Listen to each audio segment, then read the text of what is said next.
challenges posed by Iran, by radical extremism, by COVID-19, by struggling economies, and by other issues that they have. The regional dynamics have been further shaped by growing Chinese entanglement, Russian intervention, and regional responses to an expansionist Turkish foreign policy that is increasingly aligned with Russia.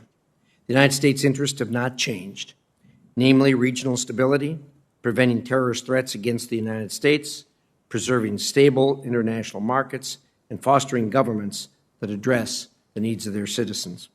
The historic signing of the Abraham Accords is a defining moment. It cannot be more important than it was, and has the potential to fundamentally improve the security, economic, and diplomatic environment in the Middle East. Israel took the important step of suspending plans to annex portions of the West Bank, which I hope will reinvigorate substantive engagement from the Palestinian people. The accords also have positive implications for Iran policy. For years, the Arab-Israeli conflict created regional discord that Iran used to press to its advantage.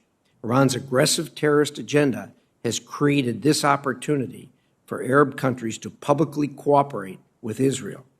It is my hope that other countries will normalize ties with Israel. Indeed, I'm not alone in this. Much talk in this city of exactly that takes place every day. Additionally, the accords have clear ramifications for regional security. Any potential arms sales must continue congressional consultations on meeting our obligation to retain Israel's qualitative military edge and satisfying the other requirements of the Arms Export Control Act. Let me be clear. The signing of the Abraham Accords did not occur by happenstance. These events were specifically enabled by the Trump administration's exit from the flawed JCPOA, its maximum pressure against the Iran regime, and the clear signals the administration's plan for Middle East peace sent to the region. Anyone who suggests that the U.S. should re-enter the nuclear deal with Iran is misguided at best, as that would only serve to isolate our ally Israel, alienate our Gulf partners, and once again fund Iran's terror activities, and most importantly, conduct a weak-kneed retreat from the hard-fought gains that we have made and telegraph to our enemies and our allies alike a weakness sure to embolden Iran to move aggressively, more aggressively pursue its malign activities, and thus, at the end of the day, hurt us badly. Our Iran policy must look forward. I applaud the reimposition of sanctions and the executive order this week implementing CAATSA and authorizing sanctions against those who would transfer arms to Iran. Only continued economic and regional isolation have the potential to bring Iran to the negotiating table. Turning to our counterterrorism efforts, we have broken the Islamic State's grip on Iraq and Syria. According to our military commanders, success against the Islamic State has led to a reduction in U.S. troops, resulting from our confidence in local forces' ability to operate with reduced levels of U.S. support.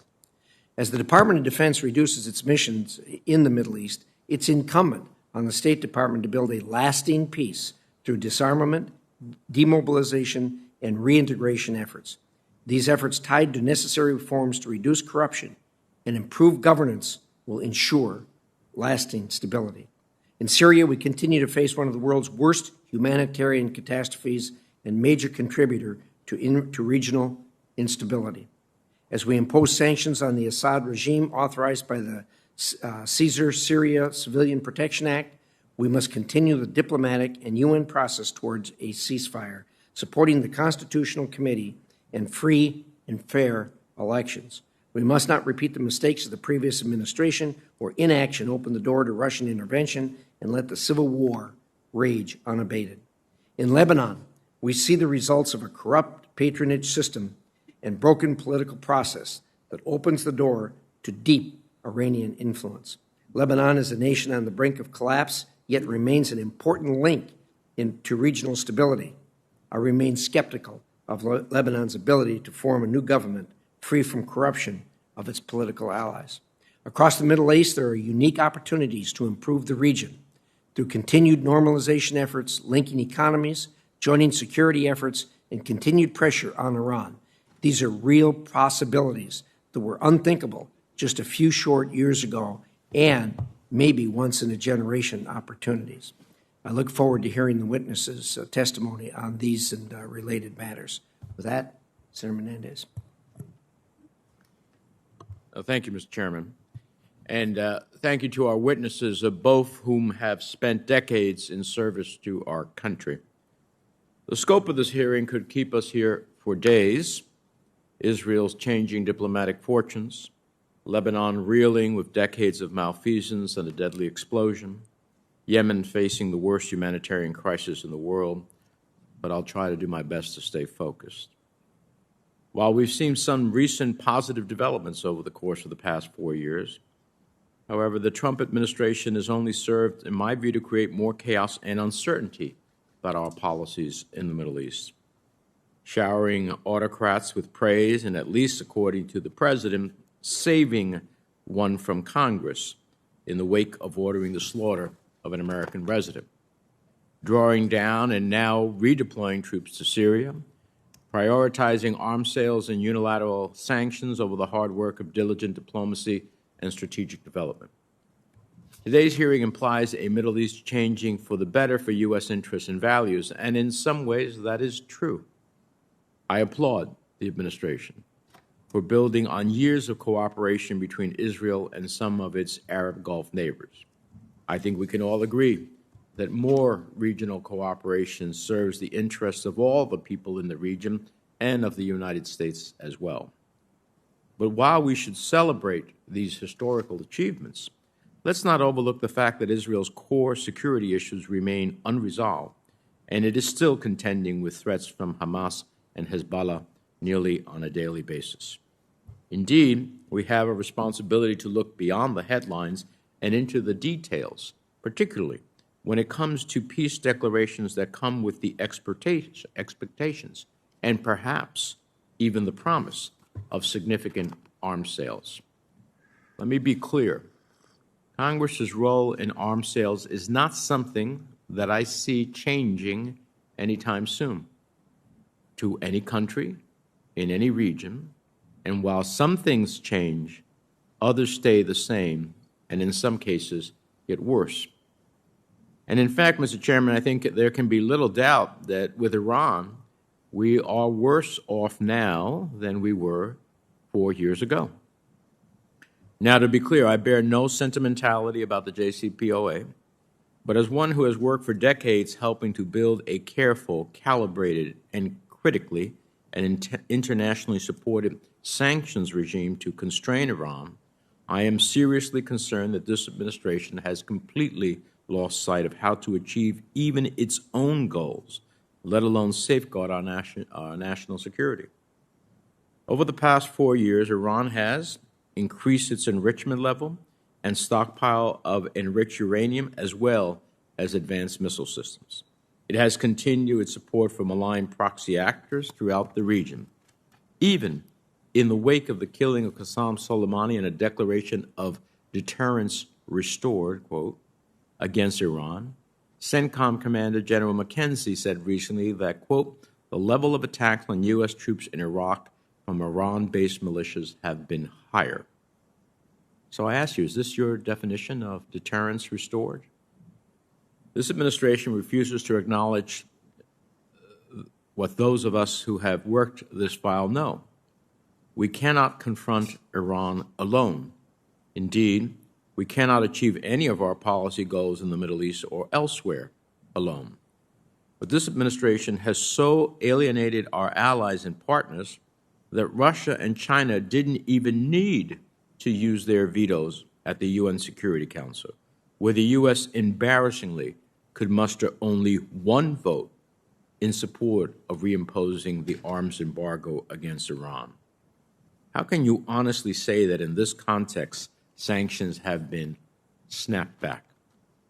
When our European allies and the Secretary General himself questioned the legitimacy of U.S. claims.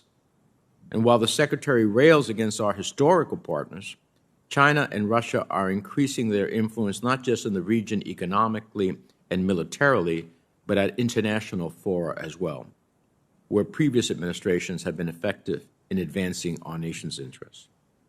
The executive order announced Monday could have been executed months ago and will likely have no tangible impact on Iran's capacities. These announcements are simply a hollow echo of American leadership that once held commanding, convening power and unquestioned global leadership, replacing it with a policy that seems to amount to talk loudly and carry no sticks. So while I intend to drill down some more during questions, I hope that you can provide us some level of explanation as to how it is that you believe you are actually achieving your goals in the Middle East, and perhaps you can even shed light onto exactly what those are. Thank you, Mr. Chairman. Thank you. We'll now hear from our witnesses. We'll start with the Honorable David Hale, has served as Undersecretary of State for Political Affairs since August 30th, 2018. Previously, he served as U.S. Ambassador to Pakistan and U.S. Ambassador to Lebanon. He also has extensive experience on issues pertaining to the Israeli-Palestinian conflict, having served as Special Envoy for the Middle East Peace from 2011 to 2013 and Deputy Special Envoy from 2009 to 2011. Undersecretary Hale. Well, good morning, Chairman Risch and Ranking Member Menendez, distinguished members of the committee. It's an honor to appear before you with Special Representative Abrams to discuss the Middle East and Iran's malign influence. America is a force for good, and we are the partner of choice for those who seek security and prosperity.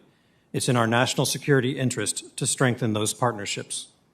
Nothing has done more to demonstrate a commitment to cooperation than the signing of the Abraham Accords declaration on September 15. As President Trump observed, these agreements mark the dawn of a new Middle East and send a strong message to malign actors such as Iran that their influence is waning. Ending Iran's malign influence is the administration's top regional priority. Success will mean an independent and sovereign Iraq and Lebanon and the chance for religious minorities to thrive again. It will mean Gulf states that no longer live in fear of Iranian aggression and violence. It will mean a more secure Israel, reaping the benefits of regional cooperation. To this end, our maximum pressure campaign has constrained Iran by depriving the regime of over $70 billion in revenue. But sanctions are not solely an end unto themselves. They are merely one tool that we will deploy until the Iranian regime changes its behavior. The signing of the historic Abraham Accords, witnessed by many of you, normalizes relations between both the UAE and Bahrain with Israel, the first such agreement between Israel and an Arab country since 1994. This normalization will promote peace, security, and prosperity throughout the region. Affirmation of the Abraham Accords bolsters the administration's vision for peace. Israel will suspend declaring sovereignty over areas outlined in the vision. We urge the Palestinians to come to the negotiating table. The only path to end the Israeli-Palestinian conflict is through negotiations aimed at achieving a comprehensive and lasting peace. Lebanon faces political gridlock and economic instability, exacerbated by the horrific August 4 explosion at the port of Beirut.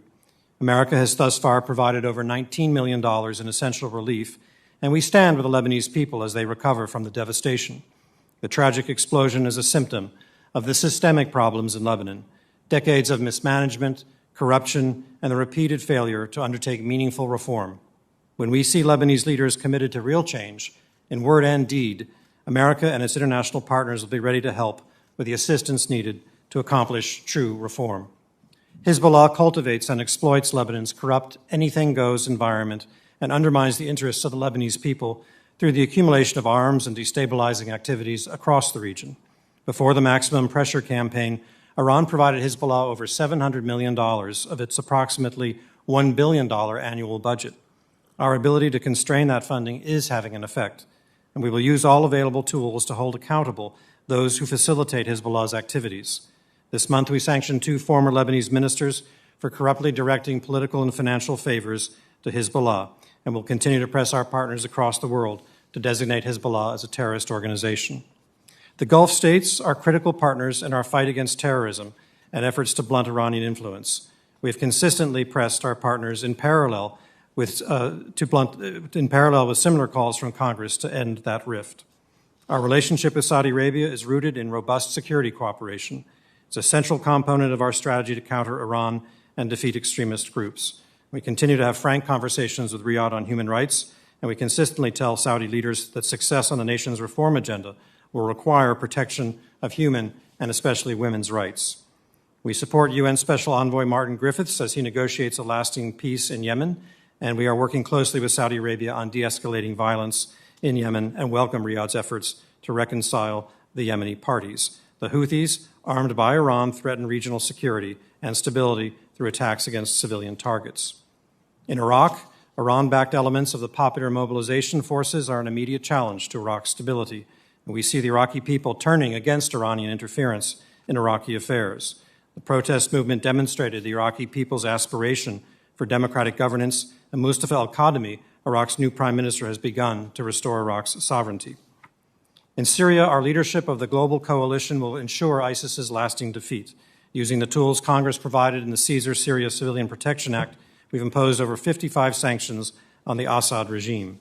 In Libya, we're supporting the UN as it brings together broad Libyan participation for the Libya political dialogue, which aims to prepare for elections, establish a lasting ceasefire, and support the oil sector.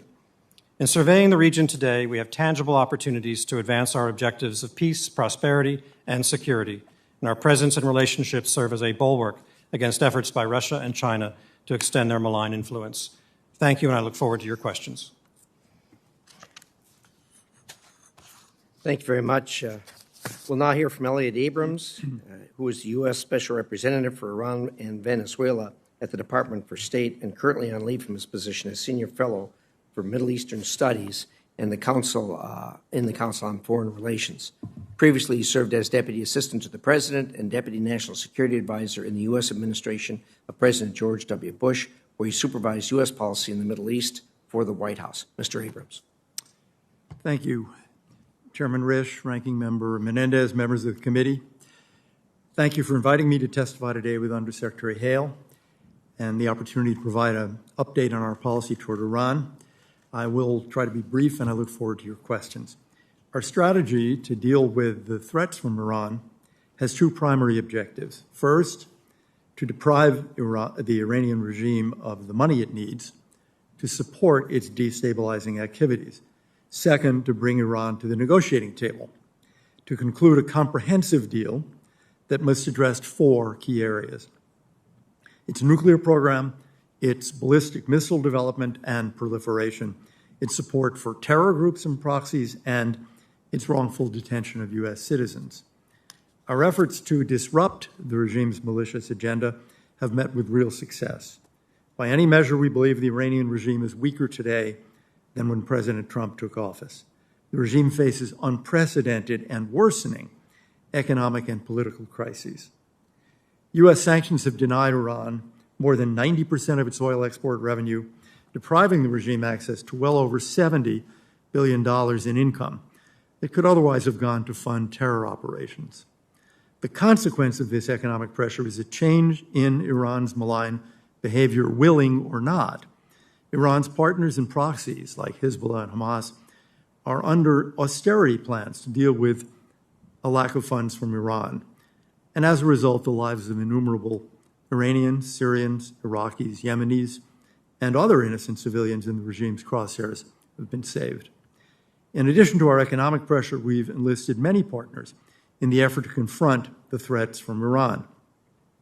Since the beginning of 2019, for example, nations such as Germany, the UK, Argentina, and others have taken far-reaching actions against Hezbollah. Many other nations have now banned Mahan Air, Iran's terror airline. We are further isolating Iran by brokering the peace agreements with Israel, the UAE, and Bahrain as part of the historic Abraham Accords. There is a reason that those accords were orchestrated by the United States and signed in Washington. Nations in the Middle East have renewed confidence in the United States because we're standing up to Iran. Our negotiations with Iran have already shown dividends, and our model of how the United States ought to approach the regime by starting from a principled position of strength. We've brought back 2 Americans, Shihui Wang and Michael White, back to the United States from Iranian detention. And there was no payment for them, no sanctions relief granted, no pallets of cash. We will not rest until every American wrongfully detained in Iran is freed.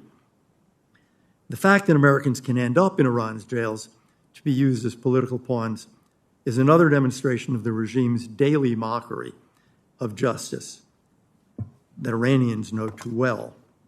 Just recently, the regime brutally tortured and then shamefully executed champion wrestler Naveed Afkari to send to its own people an unmistakable message of intimidation.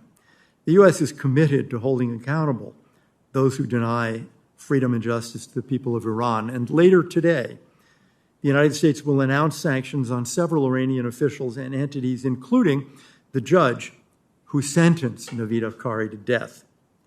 I look forward, as you all do, to the day that Iranians enjoy the freedom and dignity they so deeply deserve. Mr. Chairman, Ranking Member Menendez, and other members of the committee, I thank you again for the opportunity to testify today. Thank you very much. We'll now enter a round of questions. Before we do, I want to respond briefly to some of the remarks made by my friend and colleague, the ranking member. I understand that we have a different opinion of what's going on in the Middle East as a result of this administration's activities, but I want to drill down very, very specifically on the outside chance that the Iranians are monitoring this. I want to say clearly, deterrence has been restored. Soleimani is dead. His replacement is a weak substitute for Soleimani. He does not have the influence and he does not have the abilities to conduct the kind of warfare that Soleimani did. Since that happened, there have been no bombings of oil facilities as they did as Iran did prior to that. There's been no sabotaging of oil tankers, which they did prior to that. There's been no shooting down of our drones. Most importantly, what's happening on the ground in Iraq has changed dramatically. I've spoken directly with the military commanders on the ground. I've spoken with the policymakers in the administration, and they are laser focused on this. There's been no American killed. Let there be no mistake, Iran. If you wind up killing Americans in Iraq, there will be serious consequences. That message was transmitted when Soleimani was taken out and killed. There will be consequences for that.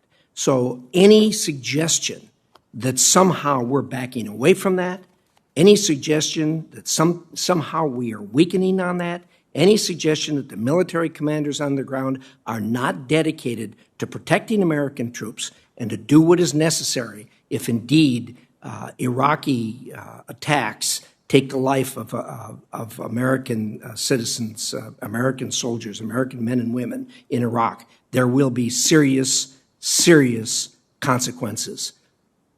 What happened when Soleimani was taken out was a clear message. Iran, listen to that message, because it is meant to transmit what American determination is in Iraq, on the ground in Iraq. With that, we'll go to a series of questions, and I'll turn it over to the ranking member. Thank you. Representative Abrams, do you dispute what CENTCOM Commander General McKenzie said when he said the level of attacks on U.S. troops in Iraq from Iran-backed militias have been higher? Higher than when? I guess that's the question, Senator. Right now, we're seeing Iran. Have you talked to General McKenzie in terms of his statement? I talked to General McKenzie yesterday about what's going on in Iraq. Right. And so did you dispute his statement with him? I don't dispute the statement. I think it's a question of comparisons. Okay. Ambassador Hale, the Foreign Relations Committee has statutory authority over reviewing and approving arms sales, which are a critical tool of U.S. foreign policy that has to be considered in a wide context. our interests, the recipient country's needs and interests, their human rights record, and of course, how they have treated U.S. origin weapons in the past. We've seen a lot of conflicting reporting and no clear answers regarding the sale of F-35s to the United Arab Emirates. So let me ask, what precisely has the U.S. agreed to in terms of selling F-35 aircraft to the UAE? Thank you for the question, Senator. We are not at a point now where we have something to bring to the Senate, but we understand fully our obligations to notify Congress and make sure that we've met all of the requirements that exist. So you're having conversations about sales of F-35s to the UAE? We're having consultations about their security needs and what would it take in order to improve their security. And have they suggested to you how many and what timeline of delivery? No, not to my knowledge. Has a formal letter of request been received by the UAE for these aircraft? I don't know of any such letter. Could you check and get back to the committee? Absolutely. What specific threats to the UAE does the F-35 address that can't be met by existing weapons systems and alternative sales? I'm not an expert on various weapon systems. What I would say is that that's subject to our experts to engage on. Above all, it's important that we preserve Israel's QME, but also meet the legitimate security and defense needs of our partners in the Gulf. So let's talk about what you clearly do know, which is the qualitative military edge that exists in law for Israel. I don't see how anyone can reasonably assert that a sale of F-35 aircraft will in fact not reduce Israel's qualitative military edge based on the simple fact that right now Israel is the only country throughout the Middle East that has that aircraft. So how are you going to deal with U.S. law as it relates to not reducing Israel's qualitative military edge? Well, we consult with the Israelis on any sale prior to proceeding with it, once we've determined a particular course of action. And then I know that the Congress will also evaluate whether or not any proposed sale meets the standard of preserving QME. Well, let me just say that, with all due respect, I'm a big fan of consulting with the Israelis, but I'm talking about United States law. United States law is not subject to a foreign power deciding when it will be waived. So again, I ask you, how is it that you will deal with U.S. law as it relates to the qualitative military edge that U.S. law commits to the U.S.-Israel relationship? Well, the same way we do it all the time. And we have a large group of people at the Pentagon and at the State Department who evaluate based on technical criteria and assessments of security and what it is that the Israelis have and what it is that our partners need. And they will make a recommendation to the Secretary of State, and then we have a consultative process with Israel. It occurs every year. There's an executive session in which it's a closed session in which we talk about these things. Well, and of course, we bring all of this to Congress. With all due respect, it's a rather, it doesn't take a rocket scientist to figure out that if Israel is the only country in the Middle East that has F-35s, that selling it to someone else no longer produces that qualitative military edge in the air. Representative Abrams, I have to disagree with much of your characterization of the approach towards Iran. Continuing the UN arms embargo against Iran has been a bipartisan goal of Congress and one of our European allies. However, the U.S. efforts to renew the arms embargo of the Security Council were ineffective and definitely a how-to lesson in terrible diplomacy.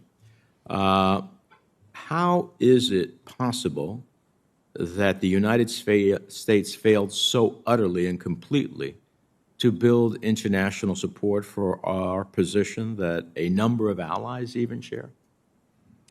It's a good question, Senator, about the behavior of the EU3, in my view, all of whom told us privately that they thought the UN embargo should be extended, but they did not take any action to get it extended. We saw no activity on their part in the United Nations, and we therefore took the one step that we were able to take unilaterally, which was snapback. Well, I know, but a snapback when, in fact, I don't know how you can sustain an arms embargo if the international community, including our European allies, refuse to enforce it. Well, first, the EU has its own arms embargo, which extends another 3 years. Second, this is really true of all sanctions on Iran. Ultimately, the decisions are not made in foreign ministries about complying with U.S. sanctions.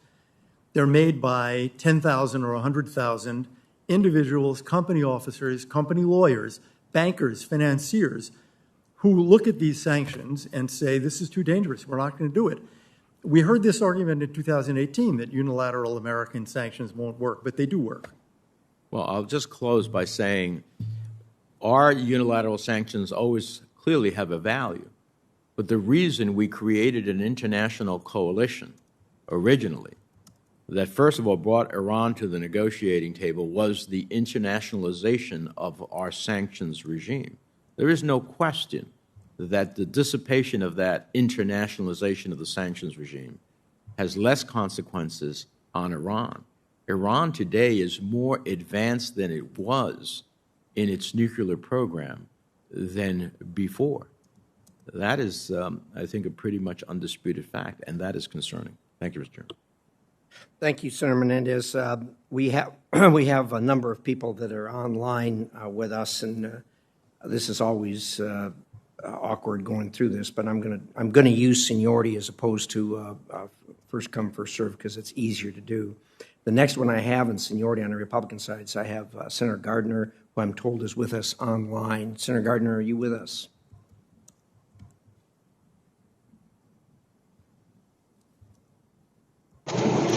Senator Risch, I will defer to Senator Romney, I believe, who came in before me.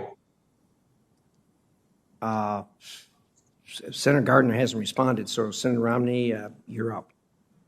Yes, I hope you can hear me, Mr. Chairman. I appreciate this opportunity to speak with these individuals about this critical part of the world.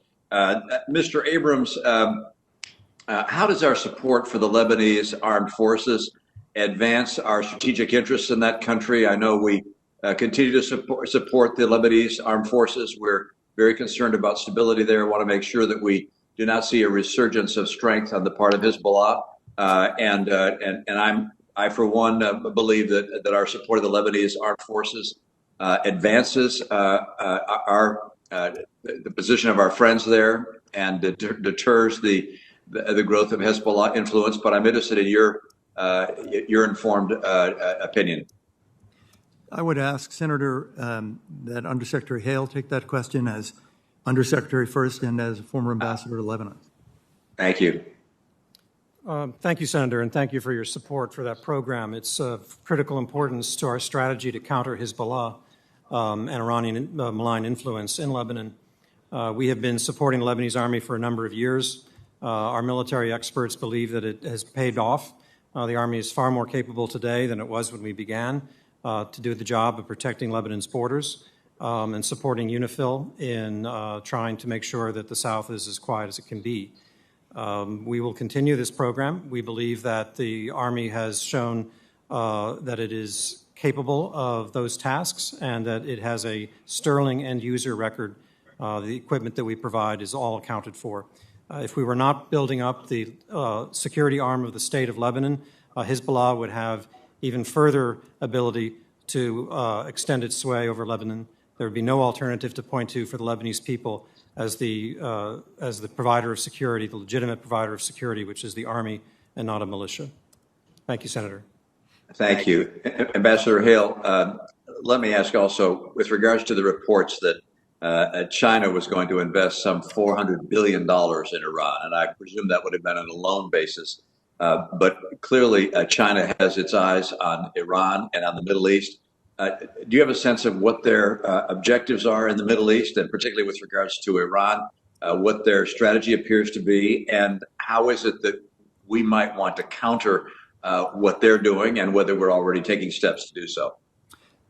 Thanks, Senator. If you'll allow, I'll try to reply to that one.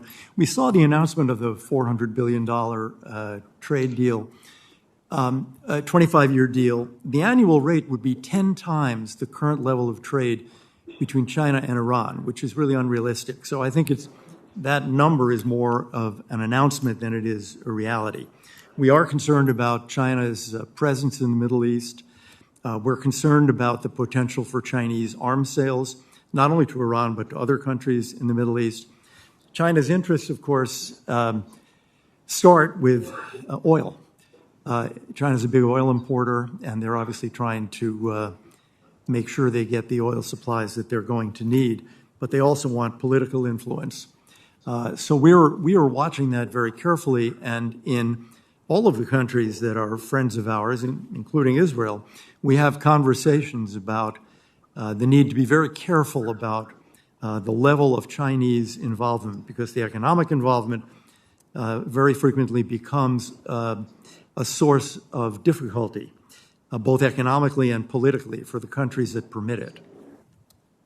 Thank you. Let me ask one more question, and that's with regards to Iraq. I happen to be, I think, one of many who believe that Iraq is critical to our long-term interests in the Middle East, to stability in the Middle East, and can be an example of the potential of a democratically elected government. But it's obviously in a fragile position given its neighbors, and I do believe that historically our commitment of troops in Iraq has helped provide stability, obviously helped expel ISIS from territory in Iraq. But I would anticipate that ongoing troop presence is important to continue to provide those same benefits. Our American troop commitments there remaining critical to the objectives we have in Iraq, and if so, why do we continue to reduce that level, and to what level do you anticipate we should or should not go? Thank you, Senator. I agree that the U.S. troop presence in Iraq is critical for achieving our goals. They are, as you described them. We're trying to increase the capacity and the resiliency of Iraqi security forces. We want to counter the instability and violence spewed by not just ISIS, but Iranian-backed militias that were referenced earlier. And we are very focused on that. I would defer to our military colleagues in defining how many troops are required in order to continue to perform those objectives. There is a transformation underway in Iraq. There's a strong popular demand for reform. We were talking to the new Iraqi prime minister who met with President Trump just a couple of weeks ago here in Washington in the context of a strategic dialogue on how he's going to address those urgent reform needs, which we agree on are essential to Iraq's stability. We also look to this leadership to protect our diplomatic and military facilities in Iraq, so we do not have to act on our own, although we will, as I think Chairman Risch so eloquently put it earlier. Thank you, Mr. Chairman. I'll return the time to you. Thank you very much, Senator Romney. I now have indication Senator Cardin is on the line. Senator Cardin, are you with us? I'm with you, Mr. Chairman. Thank you very much, and let me thank both of our witnesses. First, Mr. Abrams, let me just qualify this by saying I have the deep respect for your service to our country. You have really served our nation well. But I strongly disagree with your assessment as to where we are in Iran by the U.S. policy that has isolated us from our allies. And let me just give you the background, and then I really want to get your response to this. My assessment is that the maximum pressure campaign has been to isolate the United States. And we look at Iran today and where they are, without our allies' support, you indicate that our sanctions are working because we have companies that will respond to the U.S. sanctions. And I acknowledge that. But then you said that our traditional allies wanted to help us in the United Nations, but they didn't vote with us. The reality is that we've all had conversations with our European allies, our traditional allies. And yes, they recognize Iran as a serious, as a real threat, but they are absolutely against what the U.S. did in pulling out of the Iran nuclear agreement. And they're taking steps to counter what the United States has done in regards to the effect of sanctions against Iran, particularly now that we've announced that we're reopposing our sanctions. And then you talk about what China is doing. The United States has been isolated in its global politics so that China can be bolder in reaching out to Iran than they would before when we had the unity of Europe. So we're isolating America's effectiveness in global politics, and that's affecting how well we can isolate Iran. We have legitimated Iran in some quarters because of what we've done in violating and pulling out of the Iran nuclear agreement. So when I look at Iran today, I see a very dangerous country. And, you know, what Senator Menendez said is absolutely right. There is strong bipartisan support to take effective action to isolate Iran and to minimize their ability to cause the type of damage that they do and to make sure they never become a nuclear weapon state. But we do that by working with our allies, and this administration has isolated it. Now, I know your background, and I have a hard time believing that you really believe America is stronger when we act by ourselves and not with our allies. Tell me how we are stronger when America is alone rather than having our traditional allies on our side as we combat Iran. Thank you, Senator. Sometimes we have to be alone. We have been alone about 40 times in the United Nations, for example, in defense of Israel, literally alone, and that was the right thing to do in those votes. We are trying to maintain this coalition, as you rightly say. That's a strong coalition, both domestically here and in Europe. I'll give you an example. This week, 2 days ago, Tuesday, there was a vote in the IAEA General Conference. Iran presented itself to be the chairman of the Committee of the Whole. And it was defeated in a landslide. No other country voted for it because countries do recognize, as the Senate does and as this committee does, the danger that Iran presents. We're in continuing conversations with the British, the French, and the Germans. We did have one very big disagreement, which was about the JCPOA, which we regard as a very flawed... I'm going to just interrupt you for one second. We've had more than one disagreement with our traditional allies. Look at some of our trade policies. Look at our climate positions. It's not just Iran. We've had major disagreements with our traditional allies. On NATO, we've had disagreements with our traditional allies. And you're mentioning the IAEA. The only reason we had those actions is because of the nuclear agreement. In this case, what happened was that Iran presented itself to be chairman of the Committee of the Whole, and it was defeated in a landslide. This is unrelated to the JCPOA. On the question of Iran, I think there's very broad agreement within what I'd call the Western Alliance.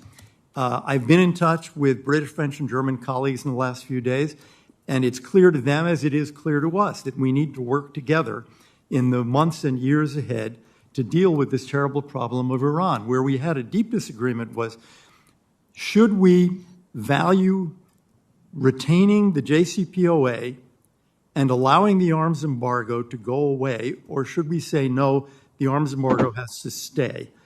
And on that one, I think, as you know, we were right. The arms embargo is critical, and the EU3 really made a mistake here in thinking that they could allow it to disappear.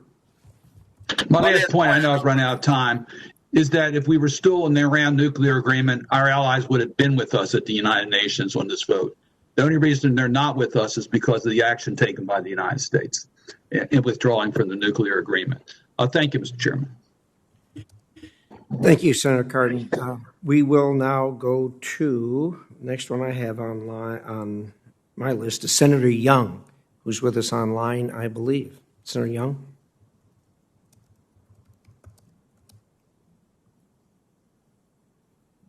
If not, we'll try Senator Perdue.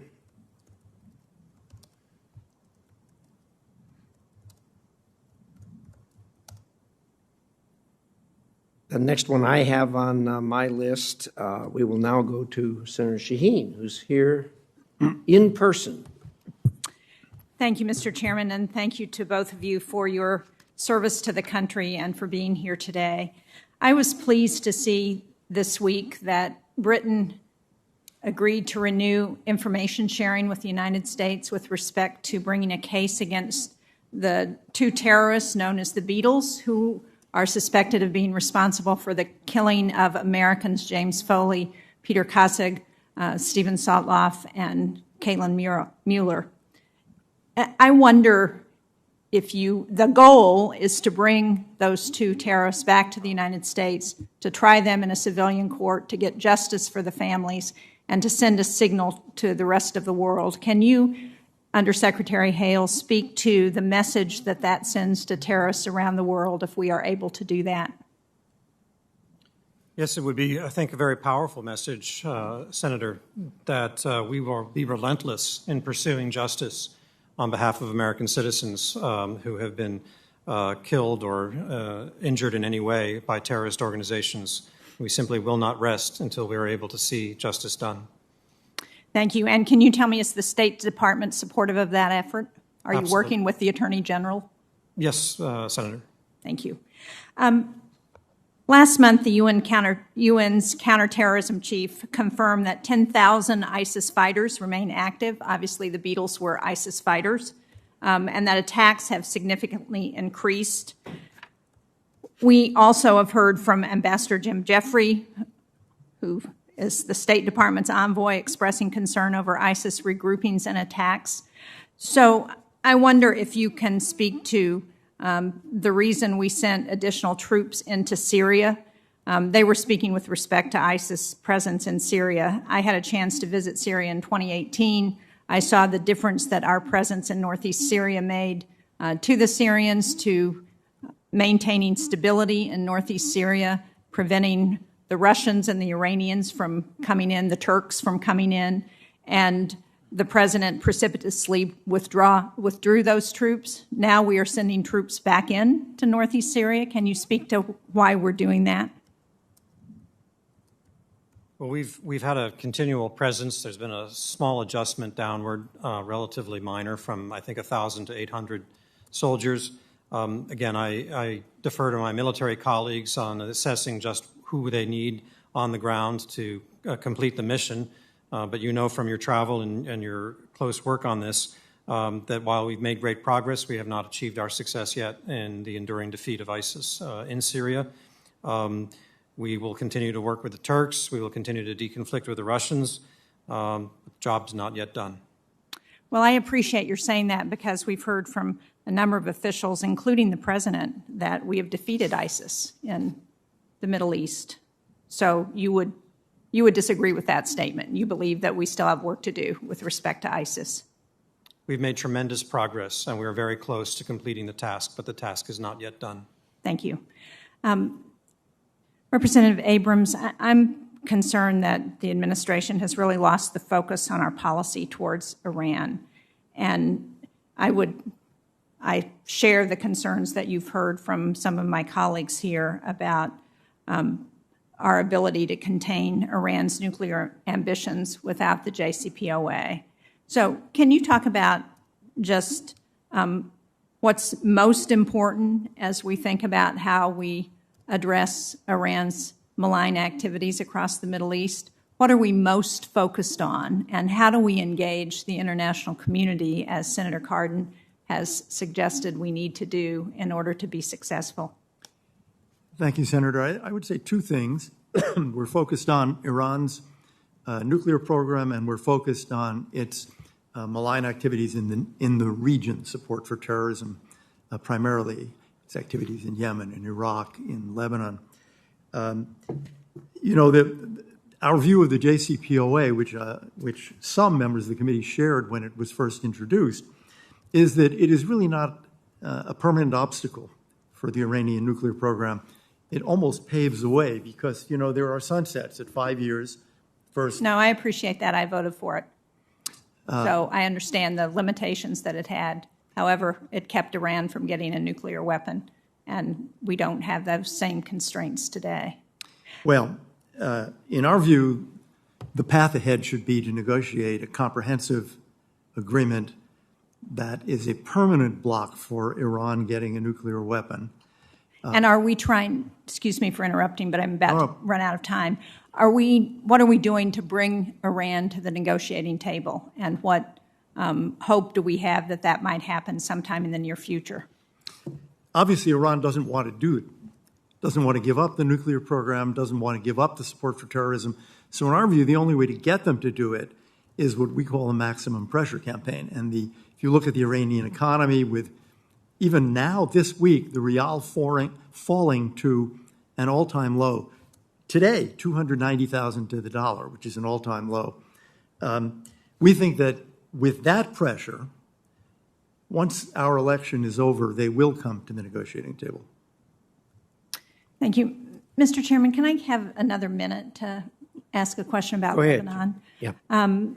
Undersecretary Hale, I know you understand what's happening in Lebanon, having served there, but one of the things that I have been concerned about is, as we look at the challenges facing Lebanon, we were very quick to respond to the humanitarian situation after the explosion, but now we have backed off somewhat. China's already offered $1 billion to rebuild the port there. Russia's in there angling for more influence for warm water ports south of Tartus. Can you speak to what more we're doing to try and help the Lebanese people who are really struggling at this time?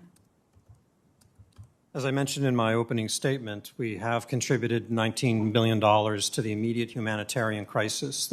Billion with a B or million? Million, M with a million. We are, I believe, the largest or maybe second largest donor in response to this crisis. And over the years, we have provided $10 billion in support to Lebanon, both to the security services on the one hand and to private NGOs on the other for economic development and humanitarian support. No one else has contributed as much foreign assistance as we have. I have little faith that the Chinese will make good on these kinds of promises. I was in Beirut days after the explosion. I met with all of the leaders. I met with a wide sector of activists and protesters, normal common people. The level of anger is quite high, directed toward the political elite and their corruption. So our focus is on that and getting in place a government that's going to be actually responsive to the needs of the people. And if that occurs and they're committed and acting upon reform, that will unlock our support and the support of the French and other donors for several, I think $21 billion that has been put on the shelf of IMF, World Bank, and so-called CEDAR money, which is bilateral assistance. That can all be unlocked if the Lebanese leadership make the right decisions and break from the past. Thank you. Thank you, Mr. Chairman. Thank you, Senator Sheen. That's a good line of questioning. I think everybody is concerned about that situation in Lebanon. I don't know what the path forward is there, where it's going to take everyone, but it is a serious, serious situation. Do I have any more members of the majority online?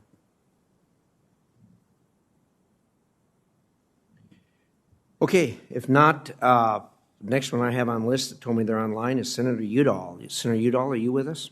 Ah, you're not online. That doesn't look like online, but could be. Welcome, Senator Udall. The floor is yours.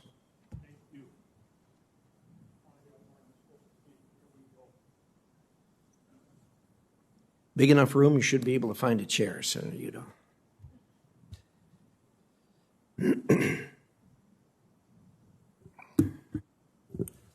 Thank you, Mr. Chairman, for you and Senator Menendez calling this hearing, and I think very important subjects we're talking about today in the Middle East.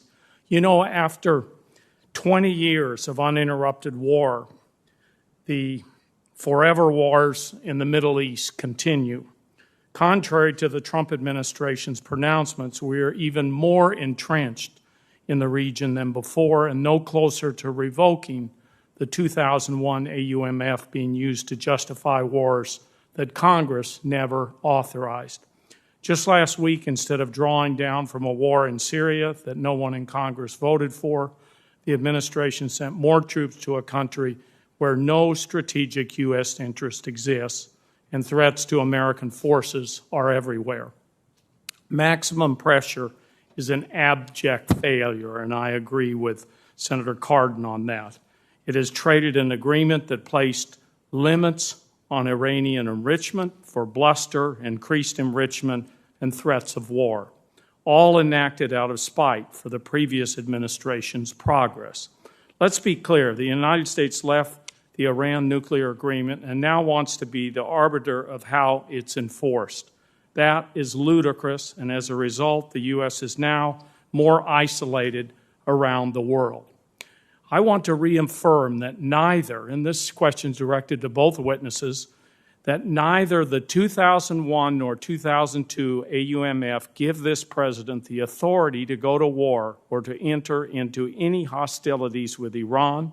Iran has responded to the maximum pressure campaign by increasing its nuclear activities, and our allies are rejecting our approach.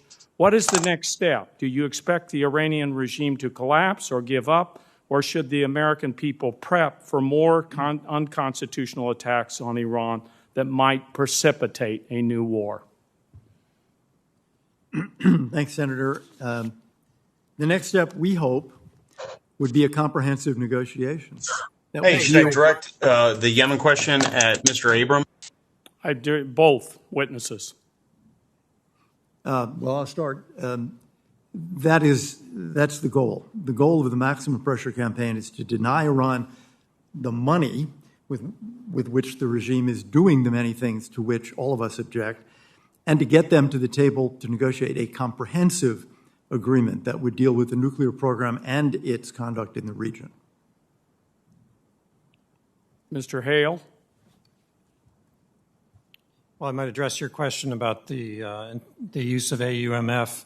The administration has not to date interpreted the 2002 AUMF as authorizing military force against Iran, except as may be necessary and appropriate to promote stability in Iraq and address terrorist threats emanating there.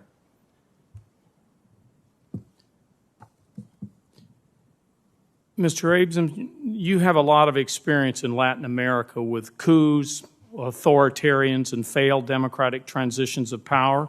Politico's morning newsletter asks a question: is the United States turning into a banana republic under President Trump? President Trump yesterday said, and I quote, "Well, we're going to have to see what happens. You know that I've been complaining very strongly about the ballots, and the ballots are a disaster. Let's get rid of the ballots, and we'll have a very peaceful, and there won't be a transfer, frankly.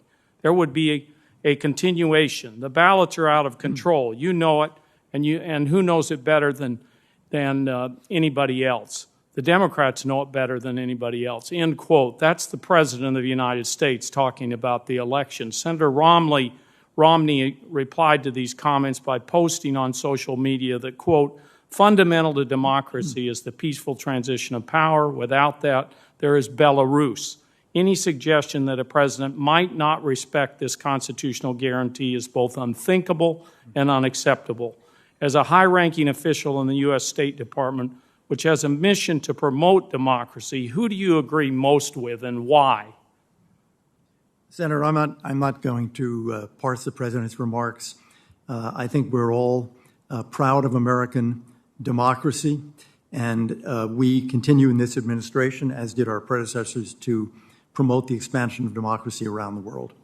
Yeah, well, then some of you should be standing up and saying this is unacceptable, and tell him that he shouldn't be talking and demeaning our democracy and demeaning the peaceful transition of power. Thank you very much, Mr. Chairman. Thank you, Senator Udall. We'll now move to Senator Young, who I'm told is joining us online.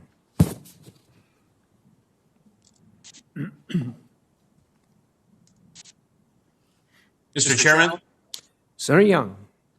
Yeah, thank you, Mr. Chairman. We continue to witness the destabilizing effects of Iranian-backed proxies throughout the Middle East, but especially in Yemen, where the war and COVID-19 continue to ravage and decimate a people that have already endured unspeakable suffering. The Houthis continue to deflect humanitarian assistance, food deliveries, and medical assistance.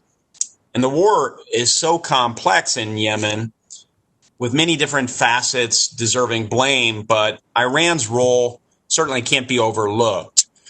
From a global commerce perspective, Iran regularly threatens the Straits of Hormuz, and now through their Houthi proxies, they may be able to also gain control of the Bab al-Mandab Strait, which connects the Red Sea with the Gulf of Aden.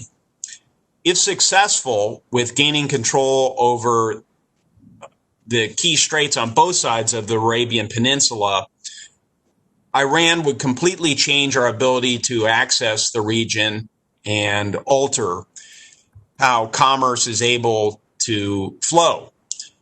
Further, we're seeing Iran develop the Houthis into what some characterize as a Hezbollah-like entity within Yemen that could have an enduring effect and further prolong the conflict that has already inflicted unspeakable humanitarian costs.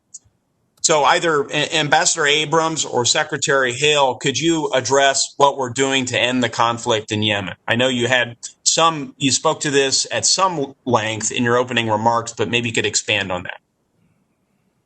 Yes, thank you, Senator. I think you described the situation quite accurately, and you asked what we're doing about this. We have a multifaceted strategy. First, we are supporting the efforts of the UN Special Envoy, Martin Griffiths, who has been tireless in trying to seek a negotiated solution to the conflict, because ultimately we do not believe that there is a military solution. I was out in Saudi Arabia late last year, and I met with the Yemeni leadership, I met with the UN leadership, I met with the Saudi leadership, and encouraged them to continue down that path.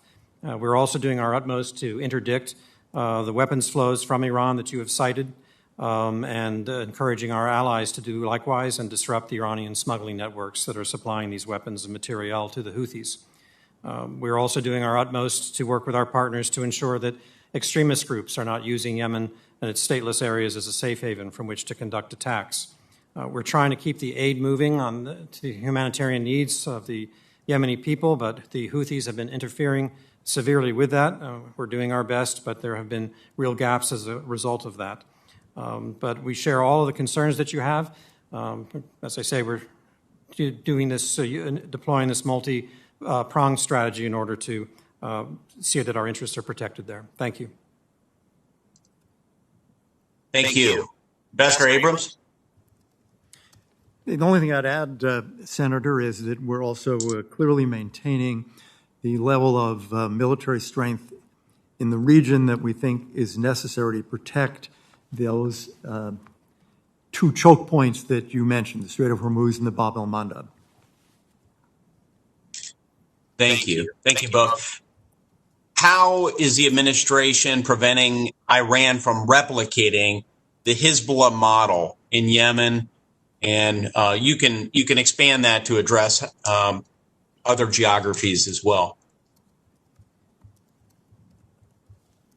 Well, essentially, the tools that I outlined in my answer a moment ago, we believe that a political solution that is brought to bear as rapidly as possible can prevent the transformation of the Houthis into a Hezbollah-like asset for Iran. It's certainly essential.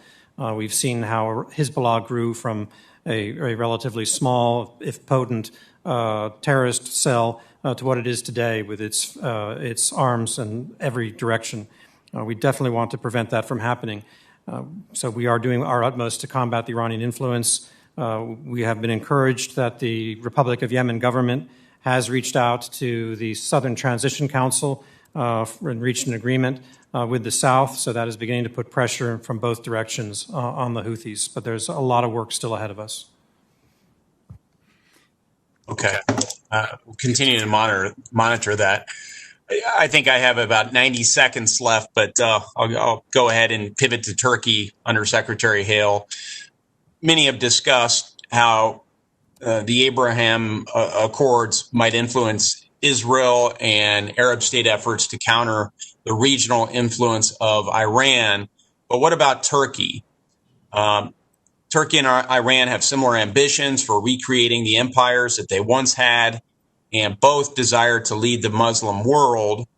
And clearly, Turkey has rapidly radicalized as under Erdogan's regime. There are a lot of challenges and implications for the broader region. We haven't seen any comparable actions taken by the administration to help change Turkey's trajectory. I know this is very challenging. Turkey remains a member of NATO. Are you concerned that under Erdogan's leadership, Turkey poses a greater, perhaps an even greater challenge to our security over the longer term? Well, we have a complex relationship with Turkey, and there are many factors in play here. Our interests in some areas overlap. Our interests differ in other areas. So we try, obviously, to build on our areas of agreement and try to work out our areas of disagreement. They are a NATO ally. We count on that. Their geography means that they do have legitimate interests in the Middle East. That can't be ignored. But it's important that they be channeled in ways in which Turkey is supporting efforts to bring peace and stability, particularly through multilateral formats in places like Libya and in Syria, support the political process there. And so we have a very extensive dialogue with the Turks to move them in that direction. So that's our objective. Okay, I'll follow up and inquire as to what action the administration may have taken within NATO to send messages to Turkey. But thank you so much, both of you, for your appearance before the committee. Thank you, Senator Young. Senator Murphy, you're up. Thank you very much, Mr. Chairman. Thank you to both of you for your service. I understand that when administration officials come before this committee or any committee, they try to put the best possible spin on the effect of their policies. Obama administration officials did it. We have come to expect it. But there are some times in which the case just doesn't pass the straight-face test. And I will say this argument that Iran is on the run, that they have less influence in the region because of our maximum pressure campaign, just does not pass the straight-face test. They have closer relations with the Houthis than they did 4 years ago. They have closer relations with the Qataris than they did 4 years ago. Their proxy in Syria is closer to command over the majority of the country than 4 years ago. This narrative about Iraq is just not true. I mean, it is true that rocket attacks have increased from the first half of this year to the first half of last year. And I don't know that there's any expert that would tell you that Iran has less influence in Iraq than they did at the end of the Obama administration. And so I think it is important for us all to be sober and realistic, because you can't make good policy if you don't understand the consequences of your actions. That's a statement, and here are my two questions, both for you, Ambassador Hale. I think we also have an accountability crisis in the region. Part of the reason we are so weak right now in and around the Middle East is because our allies and our adversaries, generally don't believe that there's much consequence for taking action against the United States or taking action in contravention of U.S. interests. The obviously most high-profile example is the dismemberment of Jamal Khashoggi.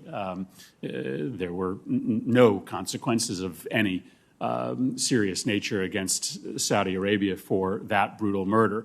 But the region is populated with other instances in which U.S. law has been violated and there seemingly has been no accountability, which is just an invitation for our so-called allies in the region to continue to treat us shabbily.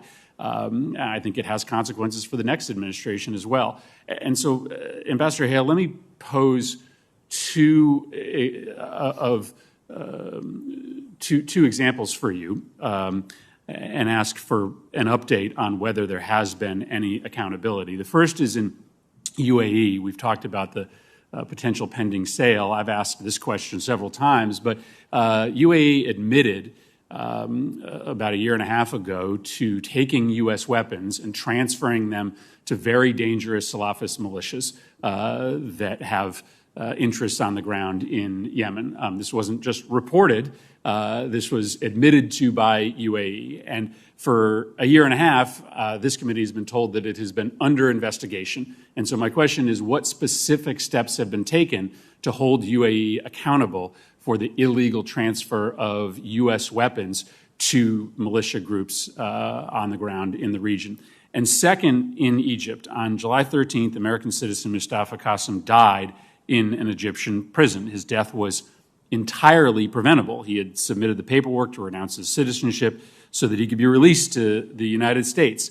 On February 26th, Assistant Secretary Shanker said that the State Department's deliberations about what actions to take in consequence, we're a work in progress. And so let me ask you, can you provide us an update? Has there been any public action? And I think public action is important, because if the world doesn't see us engaging in accountability, then it's hard for it to have an effect. Has there been any public accountability measures taken for the transfer of weapons in UAE or the killing of Mustafa Qasim in an Egyptian prison? I'd be happy to get you a full answer in writing to your two questions. What I have to say this morning is that we have had very serious conversations with both of those governments about those activities. In the case of the Emirates, I'm confident that the Emiratis understand exactly what is permitted and what is not, and how serious these allegations are about what happened, and that there can be nothing like that again, because it's jeopardizing our ability to meet their legitimate security needs. In the case of Egypt, again, we have a confidential dialogue with the Egyptians. I emphasize confidential because I think we're more likely to get results in terms of protecting American citizens, relatives of American citizens who are subject to arbitrary arrest and detention and other forms of mistreatment there. And we have had some success in getting them released. But we will continue to have those conversations with the Egyptians and to spell out how unacceptable this kind of abusive behavior is. Well, Mr. Chairman, the Saudis, as a consequence of killing Jamal Khashoggi, got a smiling photo op with Secretary Pompeo. Apparently, from what we are hearing today, the Emiratis and the Egyptians have gotten stern private conversations. That is not a recipe to send a message to the rest of the region and the world to obey U.S. law and to treat U.S. citizens well and to act in accordance with our interests. I think this is part and parcel of the reason why America is getting very little from our allies. Our interests are not advancing in the region because nobody believes they will be held accountable if their policies run cross-current to the United States. Senator Cruz. You know, I've got to say, I just heard the comments from my friend from Connecticut, and it's almost like we're living in parallel worlds. To say we're not getting anything significant from our allies just rewrites history.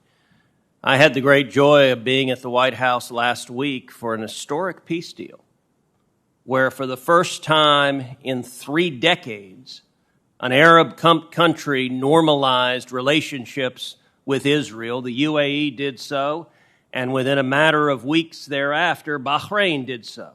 Both of those were major diplomatic advances.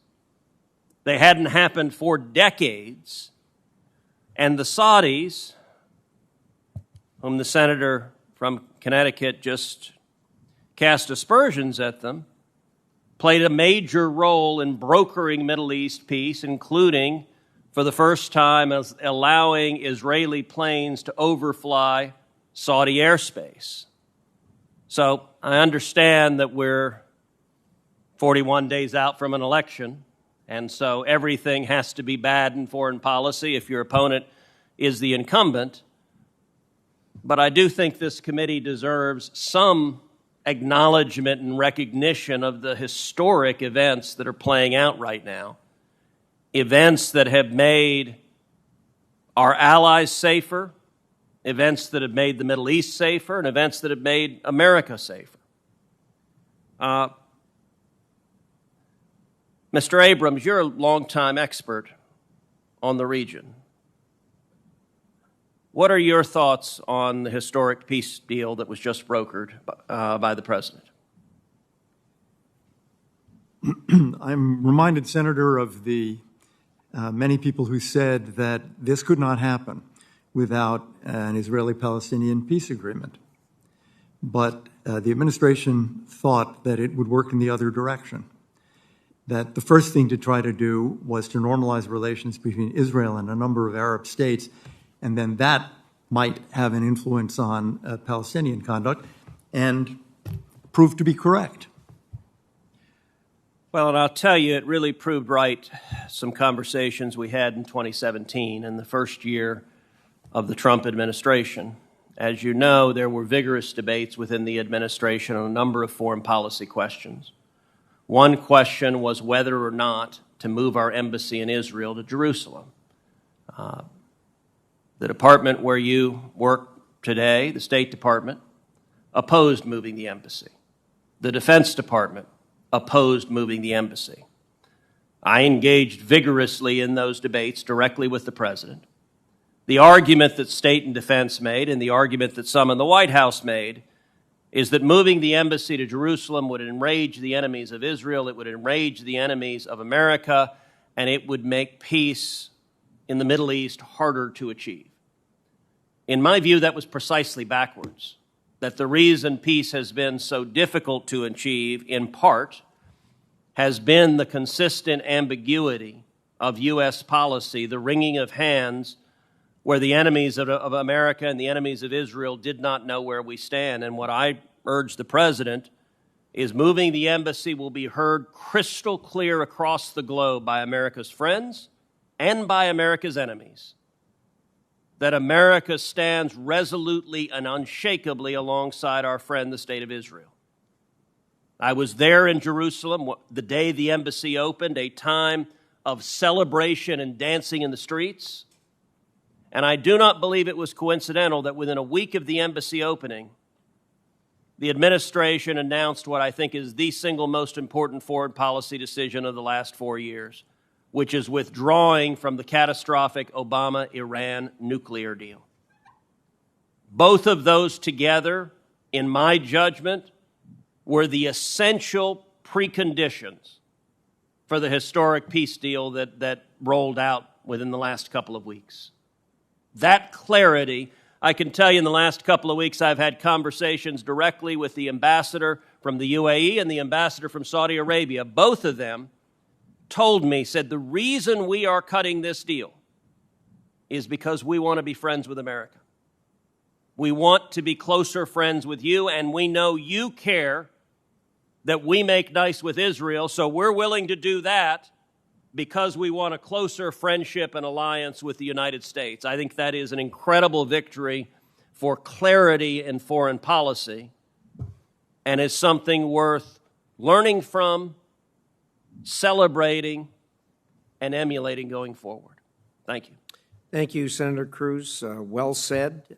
There's obviously two different views on this, and it's unfortunate that the political conditions in the country today get us there. This situation with Iran is serious. We obviously have differences with our allies on it. They're very squishy on it. We've all talked to them, but it's got to be dealt with. Senator Kaine, no doubt you have strong feelings on the matter. I do, Mr. Chair, but I don't like the suggestion that strong feelings and differences of opinion are just because of the political situation. Can there not be an intellectually respectable ground for difference of opinion that doesn't just get cast aside as, being politically motivated? There can be, but I think it'd be. Go ahead. Let me jump in because I want to pay a compliment. I'm very willing to be critical when it's warranted, and I've got some critical things to say too. But I also feel like, to be fair-minded, I should pay a compliment. And my top thing I wanted to say this morning was congratulations on the normalization of relations between Israel, UAE, Bahrain. I think this is a big positive accomplishment. I tweeted out immediately when I heard it that it was a positive for Israel, that it was a positive for the U.S. I gave the Trump administration praise for their work in this. I think a lot of people should get praise. I think the Trump administration should. And I hope you'll take that back to the Secretary of State and the White House. I think Israeli leadership should. I think the ambassador to the UAE, Yusuf El-Otaiba, wrote a very powerful editorial in an Israeli paper, which was quite unusual, basically saying we're on a path toward normalization. Please don't annex territories on the West Bank. If you do that, you'll blow up the opportunity for normalization. If you will not do that, we can open up a path to normalization. And so I give Yusuf El-Otaiba and other leaders of these nations credit for being willing to put a bold proposal on the table, but also to ask something of Israel in exchange. I also give members of the Senate credit in this. When the new Israeli government was formed, Bibi Netanyahu and Benny Gantz put out a public statement saying that they were going to annex territories beginning on July 2, quote, with American support. They made that public. We're going to do this with American support.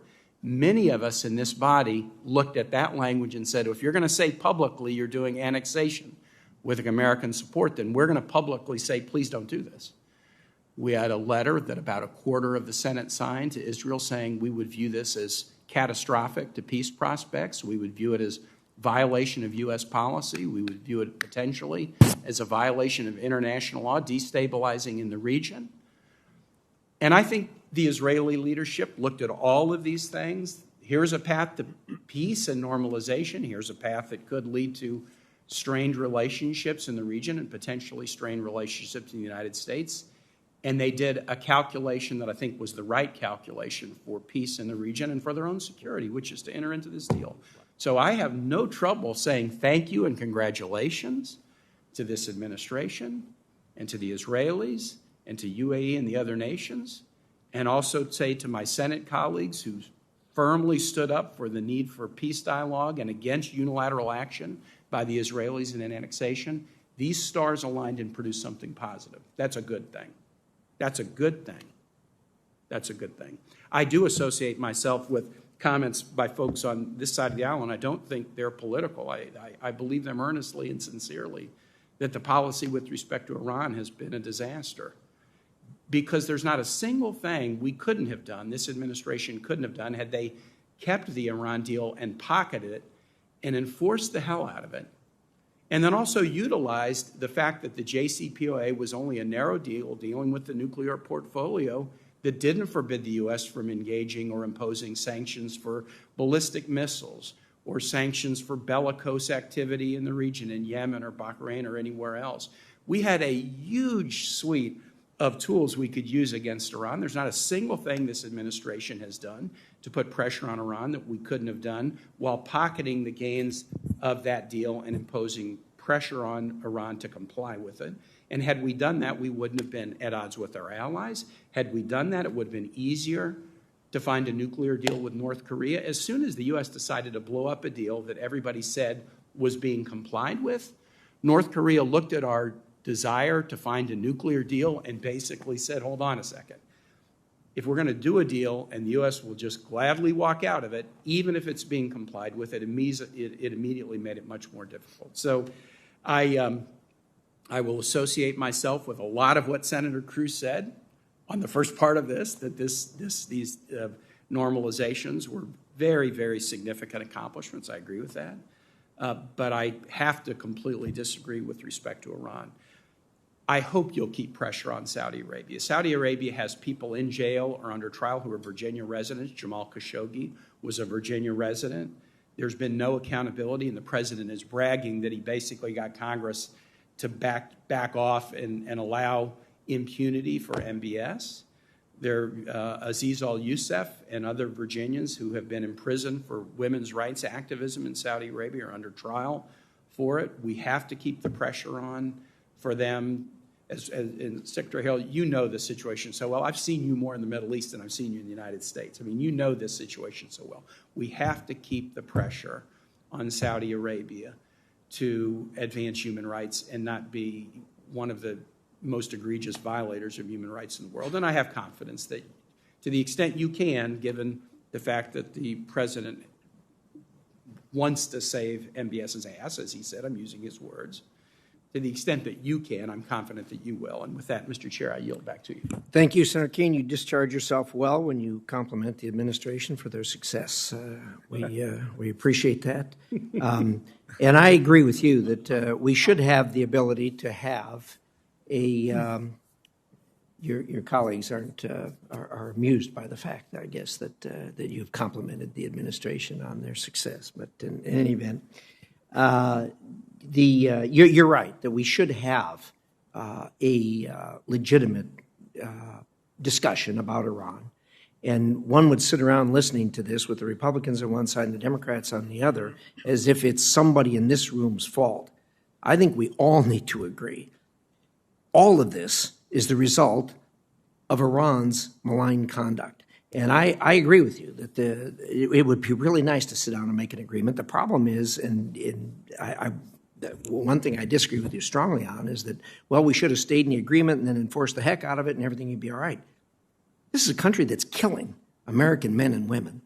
You can't do business like that. And on the one hand, with your left hand, be negotiating with them about doing good things, and on the other hand, letting them get away with the most malign activity that's possible. So, again, I appreciate your view on this, but we ought to all start from the proposition that the problem here is Iran. It is not the Republicans or the Democrats or either one's policy towards Iran. It's Iran that's the problem. And we're all Americans, and we're all of the frame of mind that these people have got to be contained from their malign activities. So it's unfortunate we do have this division over this, but in any event. Mr. Chair, if I could, I'm not going to take long, but please. We've had this discussion before. You and I have had personally. And we've had it personally. We had it in the committee. And there's so much we can say about all that Iran has done bad, but you always have to look at the way they look at us. And I've had that conversation before, and that doesn't mean that they're right. That doesn't mean that we have to take their side of it. But you know that I know some things that I'm not at liberty to discuss right here. So you assert that has Iran killed Americans? The answer to that is yes. There are some things that I would like to say to complete the picture that I'm not able to say at a hearing like this. The only way to build out of historic distrust, and there's a deep historic distrust between the United States and Iran that goes back to the U.S. and the U.K. deposing a democratically elected government of Iran in the 1950s. And then the things that Iran has done to us, the embassy, taking American hostages at the embassy in 1979. This has been a back and forth for 5 or 6 decades. How do you get out of distrust? Because I think we would all agree it would be a good thing for the world if we could. Maybe it's impossible, but if we could get out of it, how do we get out of it? And the answer is a tiny step at a time, not overnight. No, not overnight. A tiny step at a time. And that's what I'm looking for. I'm looking for acknowledging all of the bad that you point out, but trying to figure out the tiny steps at a time that can lead us into a better place. And I happen to believe that that's possible. There are some who believe it's impossible. I happen to believe it's possible. That maybe that's just me. But I know we'll continue to have this discussion. And I agree with that, Senator Kane. And I agree with you. I think it is baby steps at a time. But the fact that we were historical enemies. I mean, you look back look what happened with Germany and Japan, 2 of our closest allies right now, and the atrocities that they committed were just awful, but they stopped, and that is a difference. What I always come back to with Iran is one of the great hopes is the demographics of that country, the significant population of young people in that country who don't buy onto where the administration's been taken. So this is a conversation we do need to continue, but we got to always remember we're all on the same side of this. Now, how we get to where we want to go, we may have differences on, but we need to respect and thank you so much, Senator King. We have Senator Merkley, who is online, and Senator Merkley, the floor is yours. Hello, greetings. Can you hear me now? We can hear you. Thank you very much. I wanted to start with a question for David Hale. And this goes, and I apologize if you've already addressed this in this gathering, because I was late to be able to tune in due to another commitment.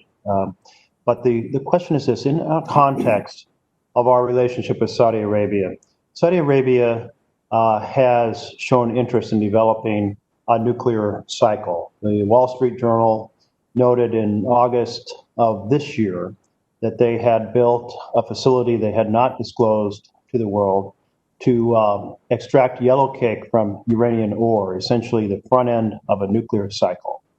And the conversations we've had with Saudi Arabia have not produced a commitment in the context of the future development of nuclear weapons. Obviously, this is relevant to the conversation we're having about Iran, because you have the 2 major powers of the Sunni world and the Shiite world who watch each other very carefully and are very concerned about what the other power within that Muslim spectrum does. And so bring us up to date on how forcefully, how determined is the administration to insist on the gold standard for nuclear power in Saudi Arabia. The gold standard being the standard that says a country agrees to forego uranium enrichment and plutonium reprocessing to basically not build the infrastructure as a foundation for the development of nuclear weapons. Well, thank you, Senator, and we certainly share the concern that you've addressed. Our nonproliferation goals are global and regional and universal in their nature. And we agree that there has to be a commitment to a gold standard that you've described. I would say, though, that the most effective way in order to prevent those hypothetical scenarios from unfolding is to make sure that Saudi Arabia knows that we together are partners in defense of their security and that we are addressing their legitimate security needs. And this goes to issues that Elliot Abrams deals with on a daily basis. I think he's covered them pretty fully during the session this morning, but since you were absent, I might turn the microphone to him. But it's all about Iran and making sure that Iran does not pose a nuclear threat or other forms of threats of an existential nature to our Saudi partners. Elliot, would you like to expand? Only to say that we do hope for the ability to negotiate what we would view as a comprehensive deal that would include a nuclear aspect that would really, pardon me, would really prevent Iran from moving toward a nuclear weapon, something that we don't believe the JCPOA actually did. Well, I must say that the agreement did require Iran to forego its planned plutonium reactor and dismantle it. It did require them to forego enrichment. It did require them to forego R&D on advanced centrifuges. It did require them to dilute an existing stock of enriched uranium. It did require them to move things out of the country. And so there were a whole series of provisions, well, one not eternal and not perfect and subject to future negotiation, certainly were very substantial, real on-the-ground changes. As Secretary Pompeo has said to me, well, we didn't need the agreement because Iran had no intention of building a nuclear weapon. And he noted that there was no foundation in terms of our intelligence that suggested that they had made that decision to build a nuclear weapon since going back to 2003. Well, fine, but still, we don't like the idea of the nuclear cycle producing the capability to do so. And that's what was dismantled in that agreement. And you said, Mr. Hale, and I think I can quote you, what you just said is, we will insist on the gold standard. That has not been the position of this administration. Are you saying now this administration's position is we will insist in our relationship with Saudi Arabia on the gold standard? Well, I don't want to contradict statements that have been made by others, so I'll have to get back to you on that if you discern any difference of opinion. But as I said, we have a global policy. It's regional and it's universal, and we do not want to see this kind of proliferation occurring. And we are having serious and always have serious conversations anytime any country appears to be going in that direction. But again, I think that the real focus has to be on making sure that there's an environment in the Gulf in which the Saudis do not feel that this path is one that they have to go down in order to defend their country. Well, it's so interesting you would say that because the Saudis didn't feel they had to because we had an agreement that prevented Iran from doing it. But now we've dismantled that agreement, and now they're starting to build their nuclear cycle. And I'm asking you, are you confronting Saudi Arabia and telling them not to complete this facility for extracting yellow cake from uranium ore as the first stage or the front end of a nuclear cycle? Are you telling them that for our relationship to be on solid ground, they cannot bypass that gold standard, and that if they do, it completely undermines our credibility in getting Iran to bypass having that nuclear infrastructure? I'd really prefer to have this conversation with you in a different setting rather than this public one, but I can assure you that I'll be available or make the appropriate people at the State Department available to you to continue this conversation, if I may. I think that's okay. Well, I must say that I think it would be very valuable for the administration to be very publicly committed to that vision of Saudi Arabia not pursuing this, and to use some of the leverage that this administration has built up with Saudi Arabia, built up in ways that I might have strongly disagreed with in terms of the response to the assassination of an American resident. But if you have that leverage, it makes sense to use it, and use it in a very public way. And right now, whatever polite conversations you might have in passing, in private, are having no impact. So perhaps worth rethinking the approach. Thank you, Mr. Chairman. Thank you, Senator Markey. We'll go to Senator Markey, I'm told is online. Senator Markey, are you with us?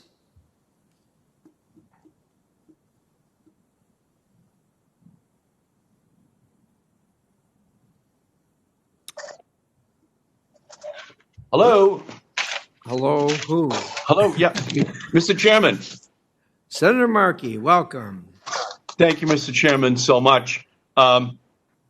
May I ask our witnesses about Saudi Arabia and its efforts to develop its own indigenous nuclear materials program and to have a missile program as well, which clearly would be an enormously destabilizing element into the Middle East. So, if I may, would one or both of you answer the question about which other countries, especially China, is providing materials to Saudi Arabia in order to develop an indigenous capacity within their country? Senator, with much respect, I'm not prepared in this public setting to offer that kind of information, but I'm absolutely committed to answering all of your questions in a classified setting. I say, why are you not prepared to answer this fundamental national security question in public? What would be the reason why you would not be willing to do that? Because I'm concerned about the level of classification of the information. My question is, why is it classified?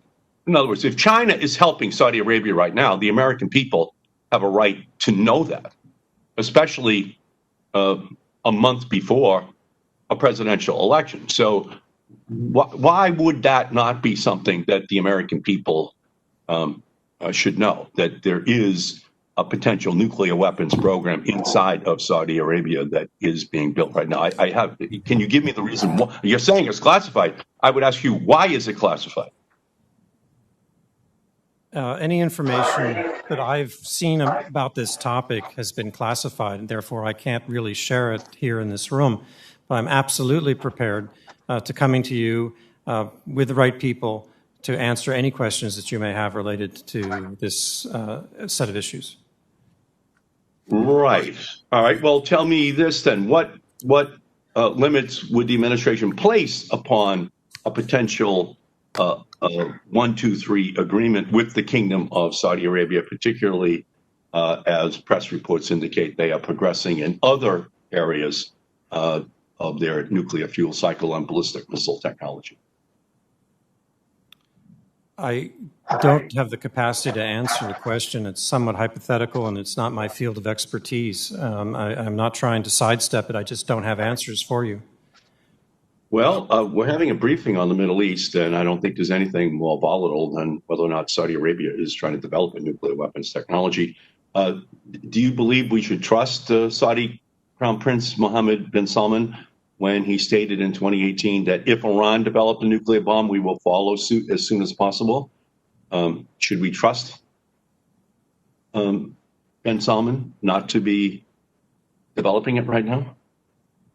Well, that goes to the point I've tried to make several times, which is the most effective means to prevent this kind of proliferation and destabilizing activity would be to make sure that we are addressing the threats that Saudi Arabia faces and providing it with the means of self-defense.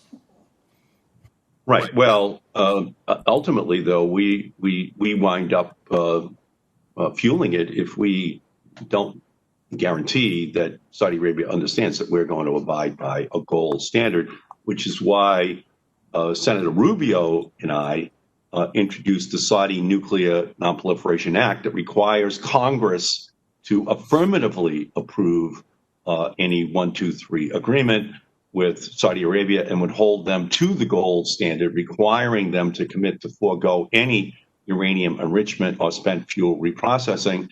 I think that we should take a very serious pause before handing the Saudis or anyone else the tools with which to make a nuclear weapon and potentially kick off a nuclear arms race in the region. Is the goal of the Trump administration to negotiate a gold standard with Saudi Arabia? Is that the objective which the Trump administration has? Our focus right now is on what I've said, which is dealing with the threat posed by Iran. Elliot Abrams has gone in great detail over how we're dealing with that and making sure that Saudi Arabia has a means of self-defense. I'm not here today to talk about 123 agreements or the nuclear program. I would be very happy to address this, as I've said, in a classified setting at your convenience. Well, again, this just goes back to whether or not the Iran deal was being violated by Iran, the Iran nuclear deal. It was not. It was under safeguards. The IAEA was in there. Right now, we know that there has been no breakout that actually brings Iran meaningfully closer to a nuclear weapons program. So in that context, the Saudi breakout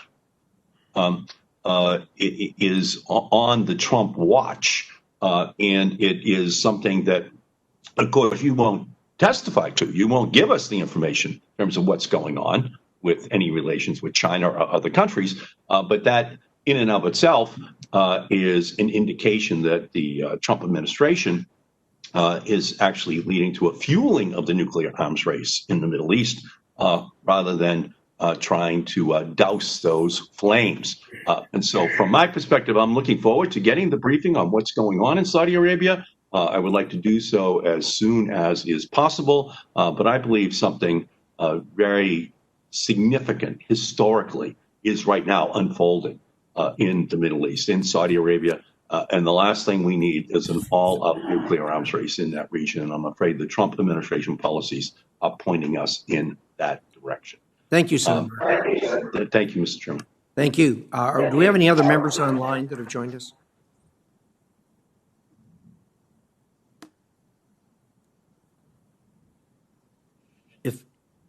If not, I want to thank Senator Menendez.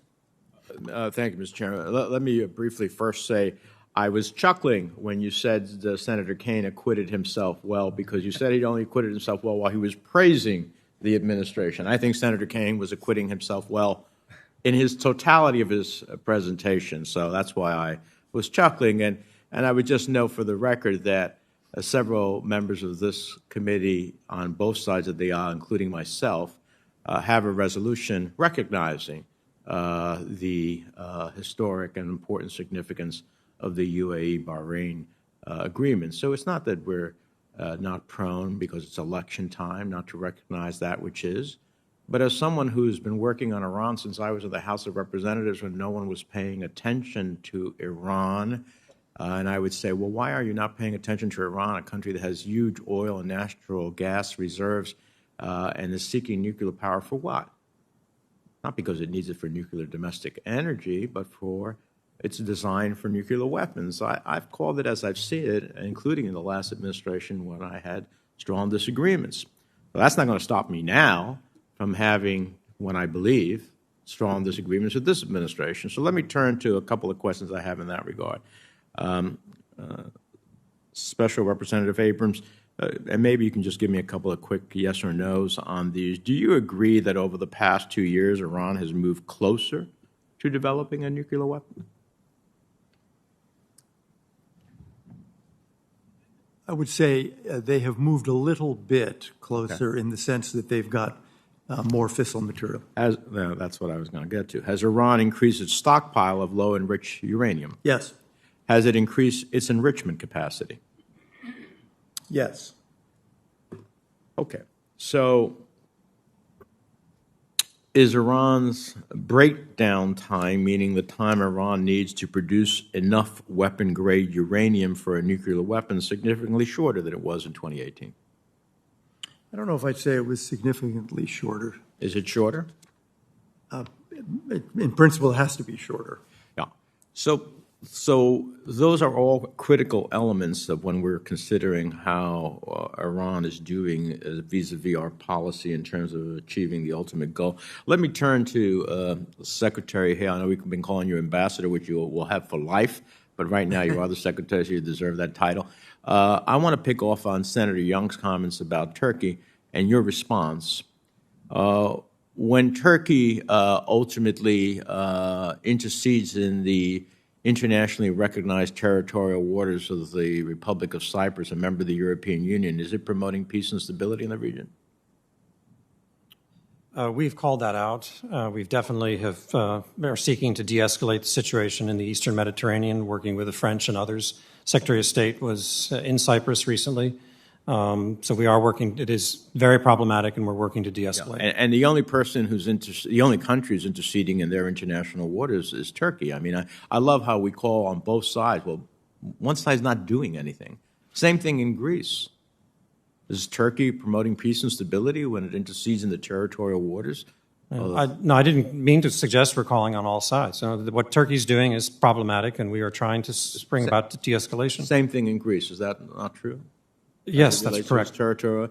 And when Turkey seeks to have Halkbank not be sanctioned under U.S. law, that's not promoting the national interests of the United States under U.S. law? No. And when Turkey is supporting the side in Yemen, which we totally do not recognize, it's not creating peace and stability. So I appreciate our aspirations of what Turkey was, but it is not the realities under Erdogan. And I think on that, the chairman and I would agree. Let me ask you two final quick questions. In the wake of the devastating explosion in Beirut, I was pleased that the chairman and I introduced a bipartisan resolution in support of U.S. relief efforts and continued engagement with the Lebanese people and the international community to hold those responsible accountable.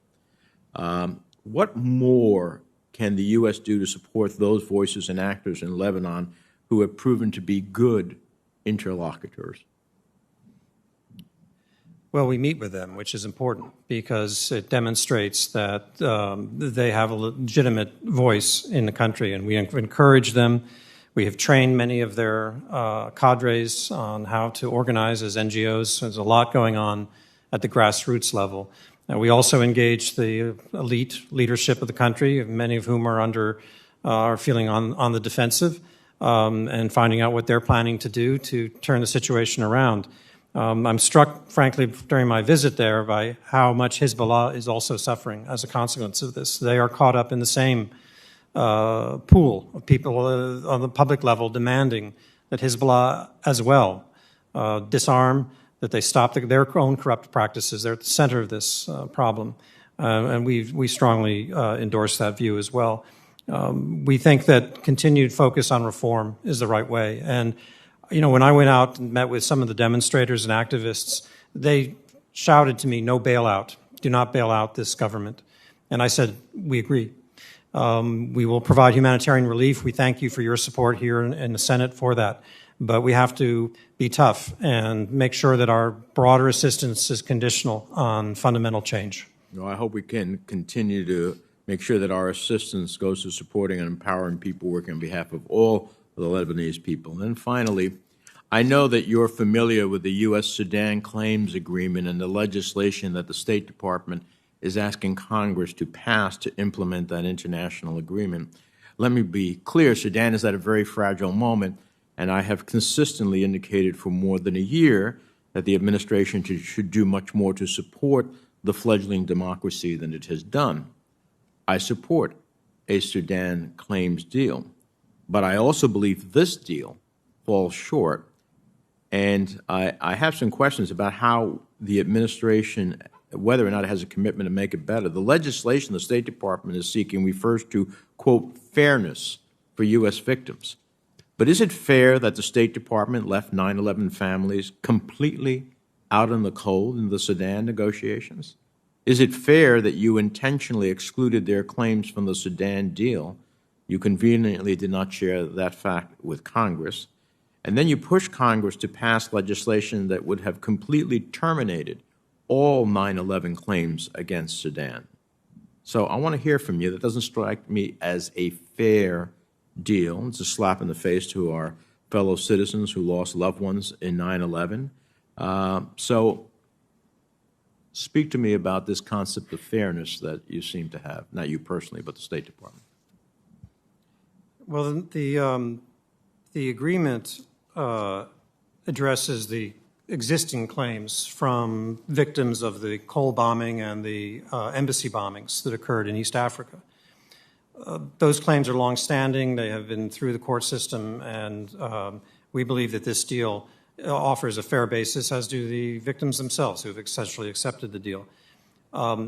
Subsequent to all this, there was the introduction of the possibility of 9/11 claimants. And during the last round of negotiations on the continuing resolution, the administration did send a letter up to the Hill, and we were prepared to offer compromises that would have, we think, provided a high level of protection for any future claims of 9/11 victims against Sudan that achieved status in a U.S. court. I'd be happy to, I don't have the specifics in front of me. It's very legalistic language.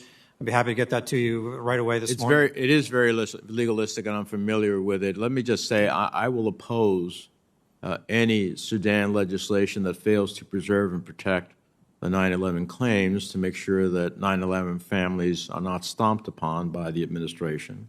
And I hope the State Department will reluctantly come along.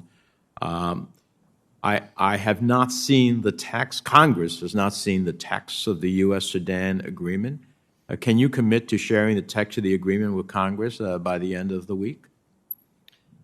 Well, we sent a letter that described the nature of the agreement. I will go back to our legal advisor's office. I don't know that we have in fact, I'm confident we've not finalized the agreement itself, so we don't have anything yet to share. But we did describe in some detail the essential elements of the agreement. Well, you can't ask Congress, Mr. Secretary, it's like playing games here. You can't ask Congress to pass implementing legislation for an international agreement, basically asking us to sign on the dotted line, yet you won't let us see the agreement.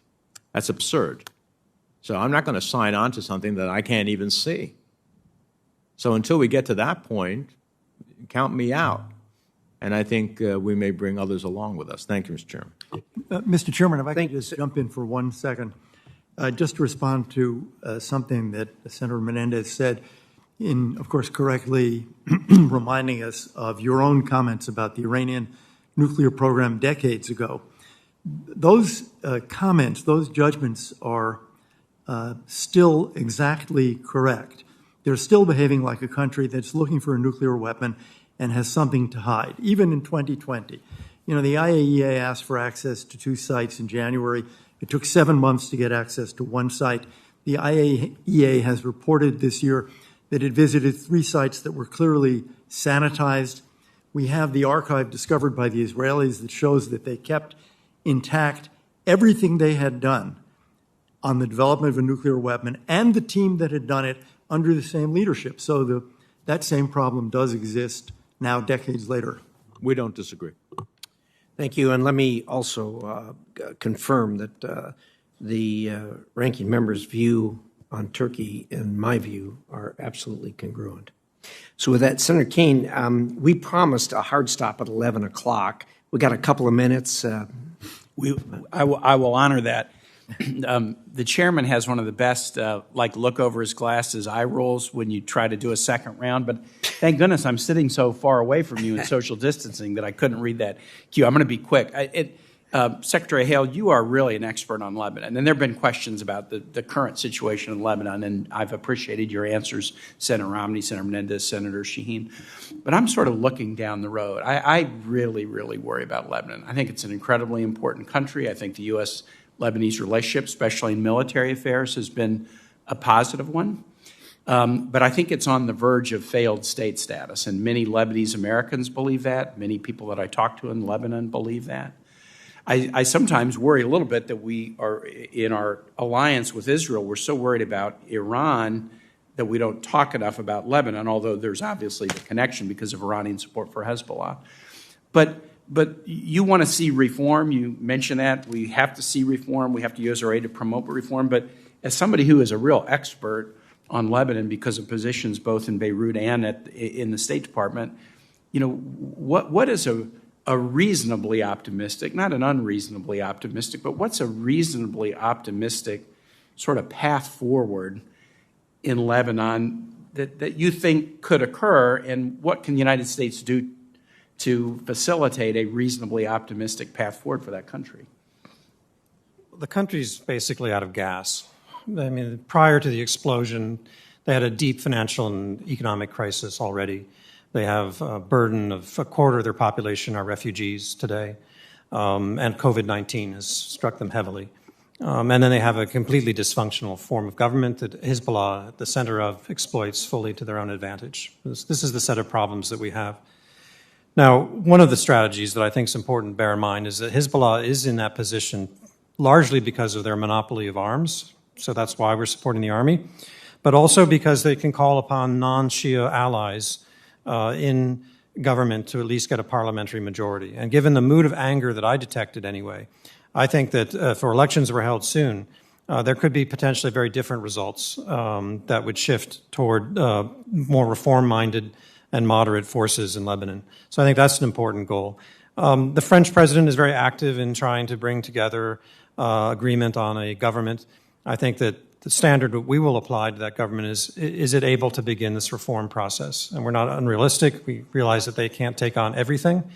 But there are a few simple things that they can do. For example, in rebuilding the port, are they going to make sure that it is transparent and that Hezbollah and other factions do not have unfettered access to do whatever they want in that port? Is customs going to stop being a source of illicit revenue for whoever can get their hands on it? That's a very simple and straightforward thing. With all eyes focused on the port, they ought to be able to do that. And then they need to be looking at the central bank, making sure that it's meeting the gold standard there, the central bank, and looking at banking reforms, which is the cornerstone of the Lebanese economy. But none of this gets to the core problem, which is Hezbollah's distortion of Lebanon, and we have got to do more there. The maximum pressure campaign on Iran is very much part of that, and we've deprived Hezbollah of a lot of resources. But we want to boost our allies so that they can be a counterforce against Hezbollah. That's our strategy in Lebanon. Yeah, thank you, Senator King. Very valid questions and a very worrisome situation, and thanks for bringing that up. With that, I want to thank both of our witnesses. You've been very generous with us today for the information of the members of the committee. The record will remain open until the close of business on Friday. We'd ask the witnesses